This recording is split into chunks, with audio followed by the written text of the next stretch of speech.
Hi, I'm Matt Jackson, and I think it's fair to say that Next Level Carpentry is the home of the giant carpenter's pencil.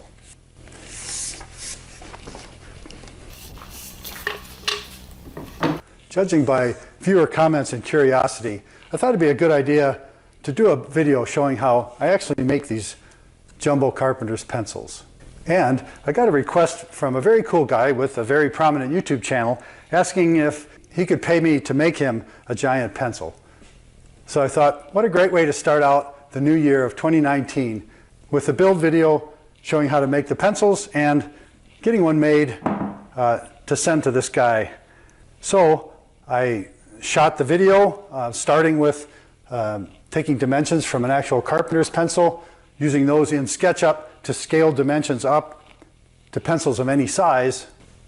And then I went through the whole process of selecting pieces out of a single piece of hardwood to make the pencils, all the precision milling steps for getting these pencils made so that this piece of Gaboon ebony lead can be slipped in to the end of the pencil with a snug press fit.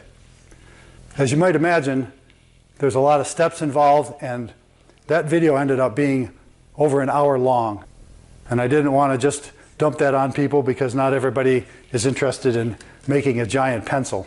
So I decided to do this little teaser intro video and show an overview of the pencil making process, but mainly I wanted to add the magic I learned so that these jumbo pencils are functional and you can actually write with them. And I got the idea to see if it was possible when a viewer commented quite a while back saying, boy, those are great jumbo pencils, but I want one that writes.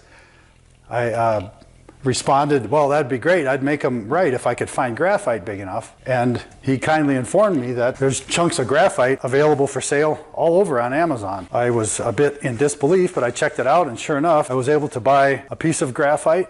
I'll put a link to it in the description below, and you can find it on the Next Level Carpentry influencers page at Amazon. But I bought a 10 cm square by 3 cm thick block of solid graphite for a little over 20 bucks. And I had no idea how it was going to work or if it was going to work. But once I got it, I realized you can write with it, just like a regular pencil. And with a little experimenting, I figured out how I could cut it actually quite easily.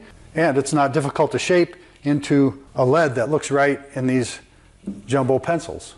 With the other video being so long, I covered all the steps through making the ebony lead for it, but didn't include the part about putting the graphite in them, which is what the purpose of this video is. So if you're just curious about how I make a giant pencil like this so that it can actually write, watch the rest of this video. If you're curious about the whole process for creating a jumbo pencil, then watch the other video by clicking the link above.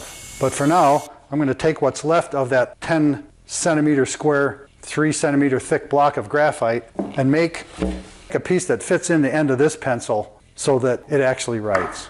It's an interesting process, so let's get started. So I'll leave the graphite block and the lead that fits in the end of this pencil here on the table saw. Set this other stuff out of the way. Cute. And get set up into lead mode. I'm sure that with a little bit of research I could find different densities of graphite available, but as it is, the chunk I got seems like it's pretty dense, and I guess it's basically the consistency of a hard pencil lead.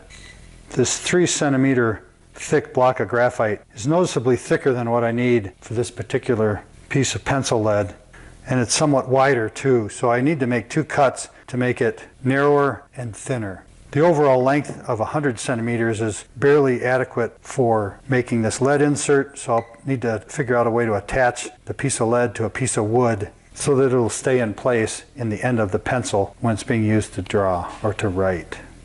In the full-length video, I go through all the steps I take to cut a piece of ebony down to the size and shape needed to fit inside the various pencils. Like the ebony, graphite's a fairly pricey commodity, so I want to minimize the amount of waste I create when cutting it. So I use an ultra-thin curved blade. This is actually a blade for a circular saw. It's very thin, but it has a 5/8 inch arbor, so I can mount it in the table saw for making the cuts to make this graphite narrower and thinner with very little waste. It always feels funny mounting such a small blade in a 10-inch table saw. But I've used these before for many things, and like you'll see in the full-length video, I use this same blade for cutting the ebony pieces to size.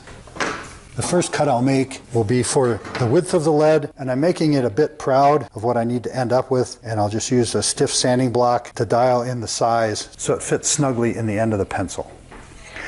It's my opinion that graphite's really nothing more than compressed soot, so I'm leaving a wider table saw insert in here so that more air is drawn in around the blade with the dust processor running, with the hope of keeping as much of that soot out of the air in the shop as possible. I'm going to cut a piece of wood at the same time to similar thickness and width so that I have something to attach to the graphite block once it's made. I use a slow, steady feed rate and a push block, and the graphite cuts like butter with this thin carbide blade.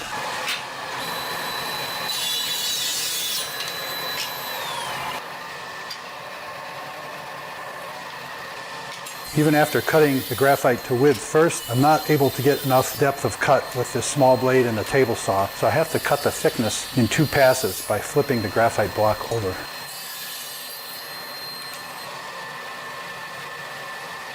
And as you can see, there's not much to cutting a solid block of graphite into smaller usable parts. And I told you, working with this stuff was like working with compressed soot. And believe it or not, these gloves were bright blue when I started out this process. Look at them now. Oof. I did the rest of the fit-up process for the wood with a couple ultralight passes on the joiner, which gave me the smooth, snug, airtight fit that I'm after for slipping this into the end of the pencil. I'll do the messy job of getting a snug fit for this block of graphite into the end of the pencil by using the 150 grit sanding block that I made in the video, Best Blocks for Demanding Sanding. The tight fit of the sanding belt on a smooth, flat block gives me the ability to smooth this down very quickly and accurately. Obviously, I'm doing both cut faces of the graphite, and I want a nice snug fit in here. It's a little too tight yet, and even though it's messy, I can quickly shave off the little bit necessary for a snug fit. I'm putting firm, consistent pressure on the block so that it doesn't tilt or round off the corners. It's still just a little bit snug. So a few more passes on the sanding block get me the fit I'm after. And not much of this graphite's actually going to fit down into that snout. But I want it to fit snugly when this much of the lead is sticking out.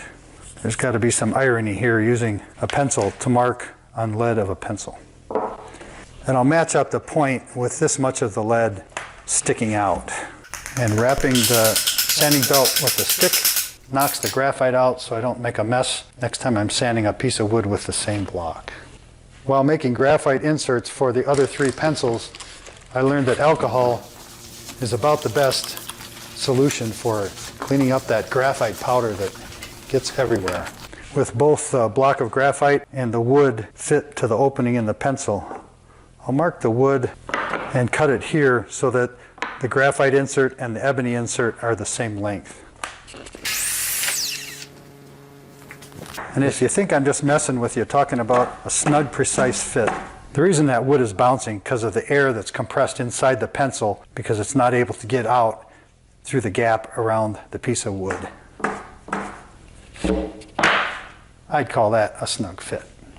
Through experimentation and serendipity, I discovered that a spritz of stick-fast applicator applied to the graphite and a liberal coat of Gorilla Superglue CA glue applied to the piece of wood, and I'm giving it a liberal coat because the wood is soft and this is end grain.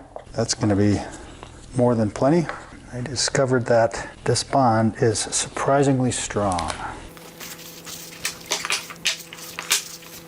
And more than strong enough to hold the graphite into the pencil after it's sharpened. Next, I'll mark out a secondary shoulder on graphite, which is where I want the taper to come to a stop. Then mark the center here and throw in a couple of guidelines for the amount of taper. Because this is graphite and a bit fragile, I'm going to leave this part stubbier than I did with the wood.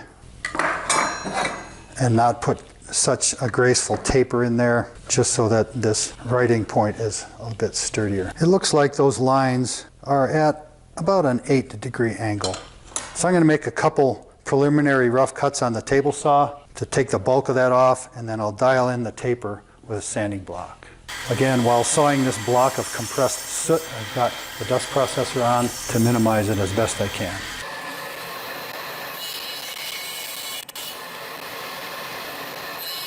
With those initial cuts made on the table saw, I finish up the tapering process, again, using best blocks for demanding sanding, but starting with the 50 grit to make the work go quicker. I'm just removing the throat plate from the table saw so that the dust processor can inhale this graphite powder instead of letting it migrate around the shop.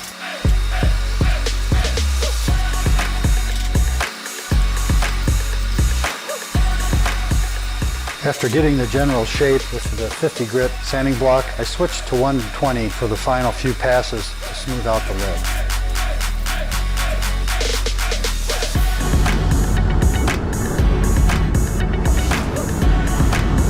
And with that shaping done to my satisfaction, it's time for the next step, which is the final touch for the finish of this graphite. After I got done with the sanding of the graphite, I cleaned up the block of wood with a scraper and put a thin coat of lacquer on it so that the graphite wouldn't smudge down into that light colored maple so bad. When I got done with that, the fit of the block in the pencil was too loose, so I took a couple layers of this clear plastic strapping tape, cut strips, and put them around the end of this. So there's 4 layers of clear plastic tape to add a few thousandths of an inch of thickness. So now this fits in here snug enough that it won't fall out when I'm moving around with the pencil. I'll use a sharp putty knife for a final touch on finishing the surface of this graphite to make it look like it was sharpened with a utility knife. And it doesn't take more than a few licks to get the look I'm after. And I think that's at least a reasonable facsimile of how a carpenter's pencil should look when it's properly sharpened. And now you know that with just a little bit of magic, you can have an Uber Carpenter pencil that actually writes. How cool is that? I think it's also fair to say that you've probably never seen a pencil this big be able to write before. And you saw it here on Next Level Carpentry. So if you think that's cool, I hope you'll consider subscribing to Next Level Carpentry if you haven't already. If you think it's really cool, I hope you'll watch the other video. I enjoyed doing these videos, and it was a fun way to start out 2019 here at Next Level Carpentry. If you like what you see here and in the other video, I hope you'll share this with your friends on Insta, Google, Face, and spread the word, because that kind of interaction and activity is what helps Next Level Carpentry grow, and I really appreciate it. There's other great videos coming up. I'm hoping that I can get to the journeyman sawhorse build that I promised way last summer before the move, and if things go well, that's the next video project I'm going to work on. There may be a couple smaller videos in between while I get that production done. But other videos in the pipeline include building some storage drawers for organizing this shop. And this wood from the perfect pallets is going to get made into that new shop door. This is a profile of the jamb that I'll make out of that wood also for hanging the door in. So the pipeline for videos in 2019 is packed full. And I'm excited about getting to those videos and sharing them with all of you. And so, thanks for spending the time with me in the shop to see a little bit more about these Uber pencils. And until next time, thanks for watching.